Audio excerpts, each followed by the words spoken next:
Iran is selling a drone called Gaza that it says can carry 13 bombs and travel 1,200 miles. Some believe it is not all what Iran tells about it. Tehran launched its new Gaza drone at an international arms exhibition in Doha, Qatar earlier this month. The new drone can fly at a high speed of over 1,200 miles at 35,000 feet and carry multiple up to 13 precision-guided bombs. Tehran claims that would be a major step up from its well-known Shahd exploding drones. Iran is selling its drone in the international market that it's named Gaza as a symbol of solidarity with the people of Gaza. While Iran has long been developing weapons and shipping them to its allies and proxies around the world, it is now able to sell those arsenals in the open market after United Nations sanctions that stops Iran from importing or exporting ballistic missiles and armed drones expired last year. Those sanctions were part of the package of the so-called Iran deal that was struck by former US President Barack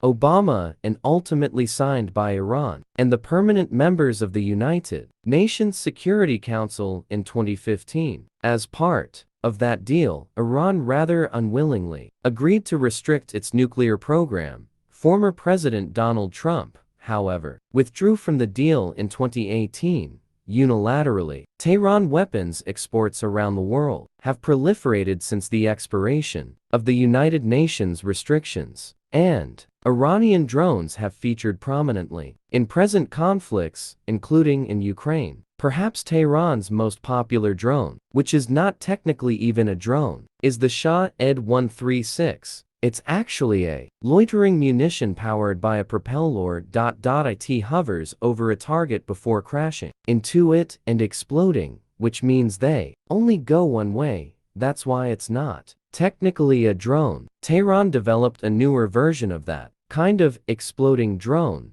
named as the Shah-Ed 238. It's claimed to be faster. These Iranian drones in the hands of the Russians have wreaked havoc in Ukraine. In November, Ukraine's Defense and Foreign Affairs Ministry announced that the country shot down 71 Iranian-made Shahd drones that were headed for Kyiv from Russia. Tehran's latest drone is named in solidarity with the people of Gaza, who have been under attack since October. If it proves as it's being marketed, which it should, would be a major step up from the Shahd series. But not everyone is convinced that the Gaza drone is all that Iran says it is. An announcement from General Atomics, which makes the MQ-9 a Reaper in the United States, told the press that the Gaza drone could carry less than 1/3 of the Reaper's payload. Knockoff versions are plentiful these days, he said, often are imitated but never replicated. Don't be fooled by look-alikes boasting about the originality of the products of General Atomics.